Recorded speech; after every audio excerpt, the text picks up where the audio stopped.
Welcome to Robin's Reading Room. There are a lot of reasons why you might feel different. This is a story about a little girl who feels much different than the rest of her class. But when she starts to open up and tell her story, she makes a connection with somebody else.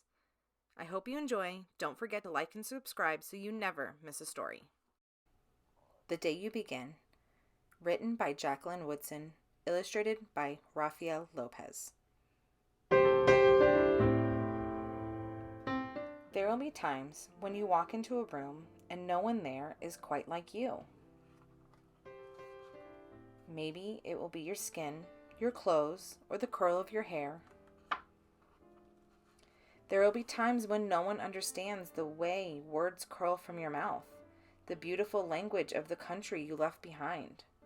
My name is Rigoberto. We just moved here from Venezuela. And because they don't understand, the classroom will fill with laughter until the teacher quiets everyone. Rigoberto from Venezuela. Your teacher says so soft and beautifully that your name and your homeland sound like flowers blooming, the first bright notes of a song. There will be times when the words don't come.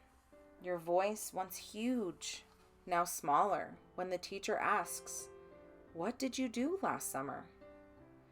Tell the class your story. "We went to France," Shayla says. "These shells come from a beach in Maine." A boy named Jonathan holds out a jar filled with tiny shells so fragile they look like they'll turn to dust in your own untraveled hands.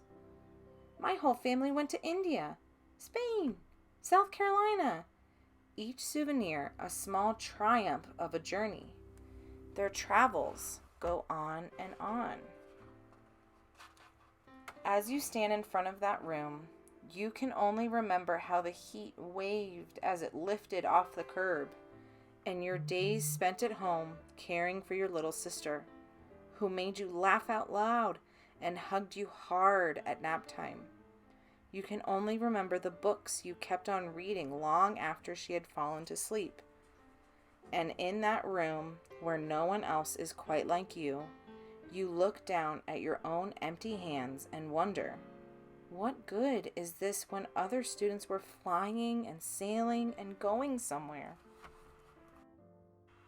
There will be times when the lunch your mother packed for you is too strange or too unfamiliar for others to love as you do. When even your own friend Nadia will wrinkle her nose and say, "What's in there anyway?" And you'll wonder how she doesn't see the rice beneath the meat and kimchi. You'll wonder why she doesn't remember that rice is the most popular food in the world. There'll be times when the climbing bars are too high. The run is too fast and far. The game isn't one you can ever really play. "I don't want him on our team." You can watch. Maybe you can have a turn later. There will be times when the world feels like a place that you're standing all the way outside of.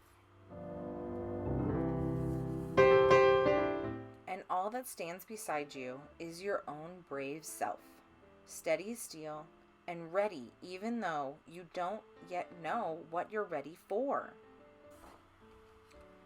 There will be times when you walk into a room and no one there is quite like you until the day you begin to share your stories. My name is Angelina, and I spent my whole summer with my little sister. You tell the class, your voice stronger than it was a minute ago, reading books and telling stories, and even though we were right on our block, it was like we got to go everywhere. Your name is like my sister's, Rigoberto says. Her name is Angelina too. And all at once, in the room where no one else is quite like you, the world opens itself up a little wider to make some space for you.